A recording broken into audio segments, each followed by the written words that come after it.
Alright, it's August 12th. It's a beautiful sunny summer day. This one's going to be a short one because I still have a lot of storage on my phone that I need to delete. But I don't think I did a video on last week. And I just want it to be about knowing yourself. Before I had a video talking about what should you be doing with the life that you have, the time that you have. And I was talking in another video, I talked about how if you have your arms and both eyes and both arms and legs and all your fingers and toes, you're very, very blessed. And that would be an aspect of knowing yourself.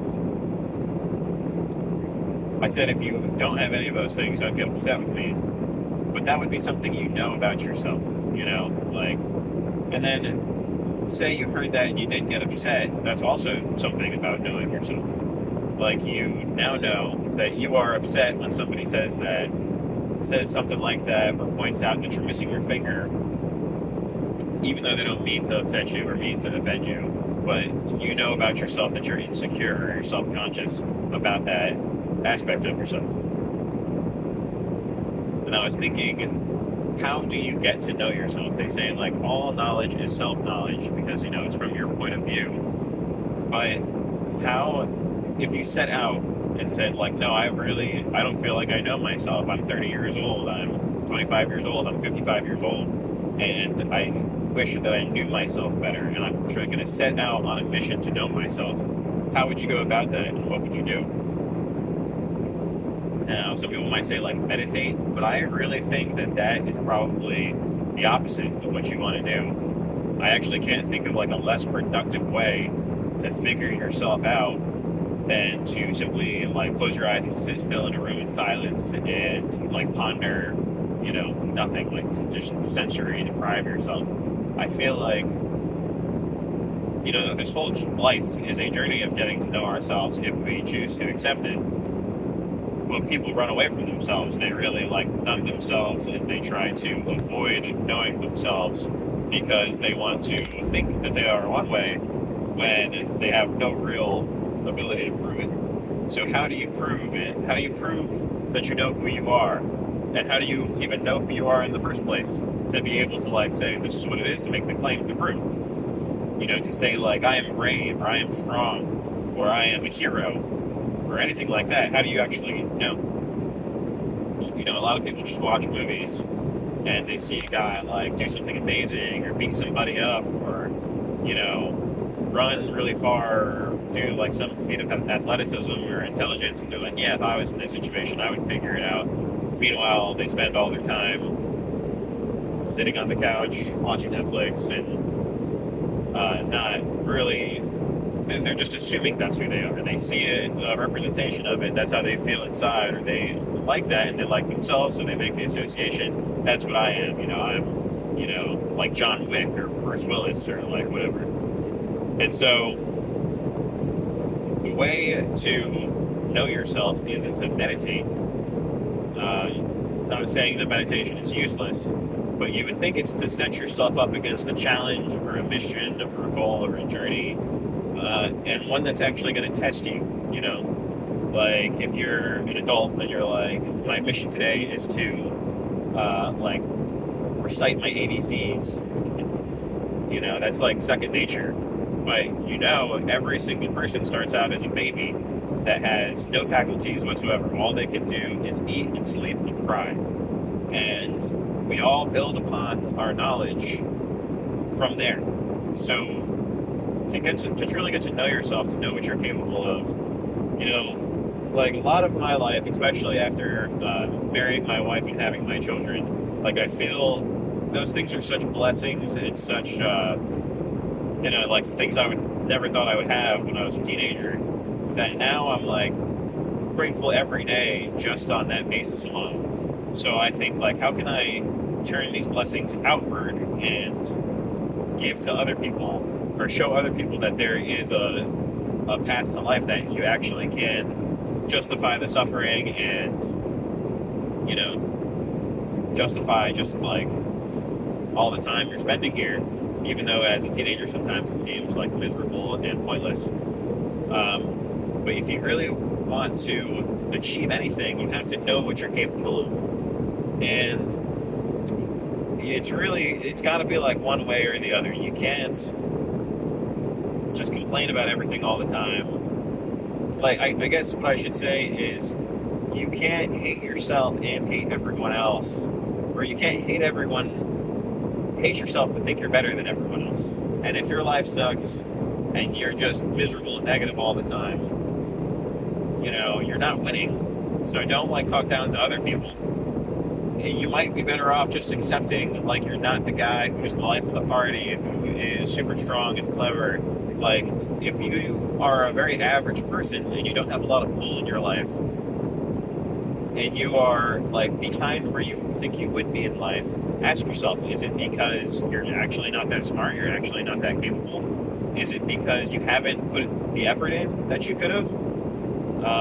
I see a lot of just really smart people in the world that are underachieving, and I put a lot of that on myself. I always talk about how I spent 10 years playing video games all day, every day from the age of 6 to 16, and I know I could have achieved so much with that time.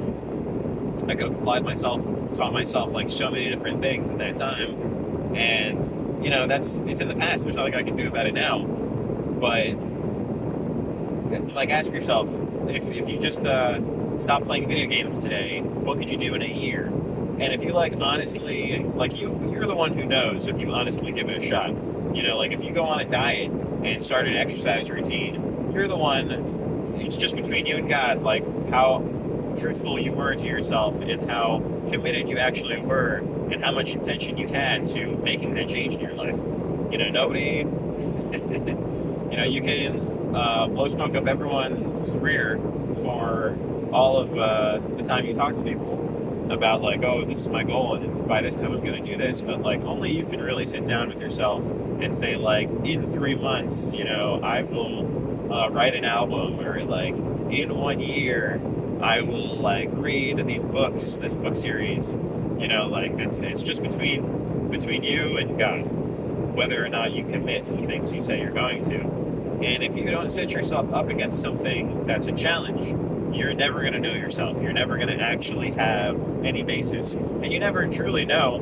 You can get really confident and just keep putting yourself into complex situations and solving complex problems. And then eventually you can be more confident and you can seek that out. That's what I'm trying to do now, especially as an adult. It's really what I think makes life worth living. That's what all the joy is.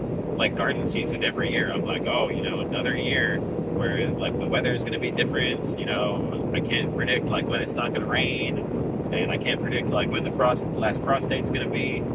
So it's all this timing and planning, and you're really setting yourself up against nature and just against the forces of the universe. But it's the same for anything. If you want to teach yourself an instrument, or if you want to be an Olympic athlete, or you want to be a chess master or something like that, you are truly faced with nothing but honest reality when you are applying yourself against something that you've never done before. And the world is infinitely full of those things to do.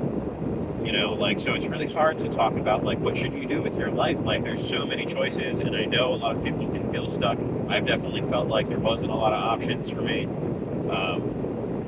And I've had to make a lot of difficult decisions in my life. But you are in control of the time that you have, even if you are in a toxic household with people that you don't like your family, and they are mean to you, and you have to spend a certain degree of time with people that you don't like. That's never really going to change unless you go live out in the woods, which is something that I really considered for the vast majority of my younger life. But it doesn't have to be like that. No one really knows.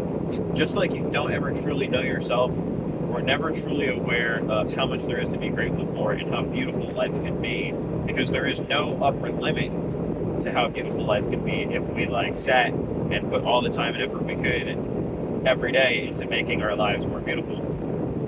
There's no upward limit to how beautiful of a song you could write or a painting you can paint. There's no upward limit to how beautiful you can make your home if you know yourself and you know what you're truly going to do and you know what you're capable of. And you'll be able to, if you're honest with yourself, like probably the whole first year that I played the guitar, I was like, how does anyone do this? This doesn't make any sense to me. And then I would watch people just like totally flow and do amazing things. And I'm like, man, how much time does it really take to get there? And like I taught myself finger picking, and like it came to me because I've been playing guitar for so long. But it's like you might do something and it's way more difficult than you thought, and then you just gain like a greater respect and appreciation for everyone who is capable of doing it. And you can like, you don't have to feel bad or inadequate. Like I'm very honest about how, like I even say like I'm not really talented at anything. I've never done anything that just came easy to me. I've always been like, you know what?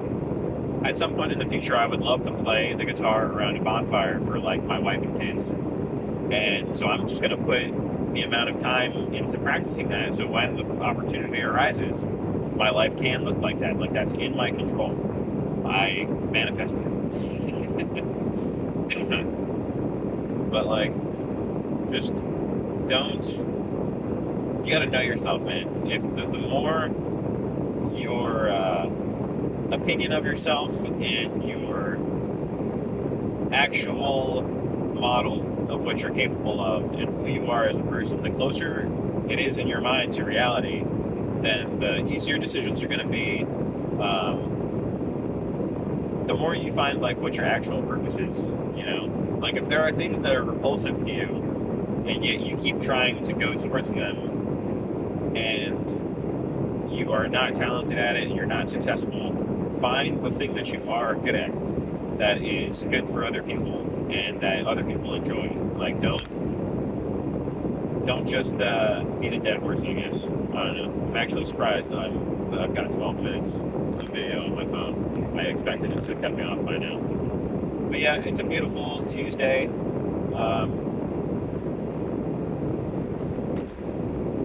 There's a lot going on, but I still have a lot of high hopes for this year, and the winter. Summer is like more than halfway over now. I got my daughter's second birthday coming up in October. I'm very excited for a lot of fun, interesting things on the horizon for the future. And life is what you make it. You got to know yourself. Like there's people don't. Like if you are, like guys will like to pretend that they're tough. And I'm not saying that I'm like the toughest guy ever, but I know how tough I am. I know like what I would be willing to do and what I would not be willing to do. But every guy eventually is going to look to somebody else to protect him. When you get to like the toughest guys in the world, none of them are really the toughest. Each one of them could probably like best the other one in some situation. And so, or like, what about like the second and third toughest guy versus the first toughest guy? Like, is he that much tougher that he could take the next two? So like, alone, you really got nothing going on. Like, there's much more strength in community than on any individual. And you got to know, like, if you are like, people say your mouth is writing checks that your butt can't cash.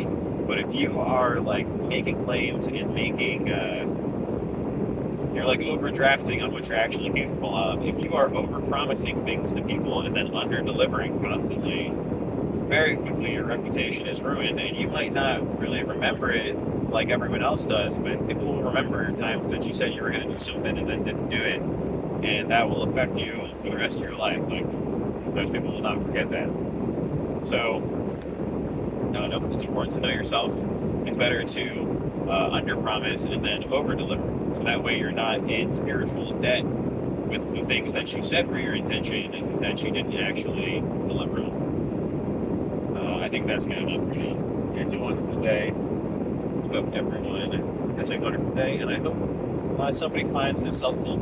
I don't like to say like, comment, and subscribe or anything, but I know I've gotten some views, so if you want to just comment and say what's up, that would be cool. Alright, God bless.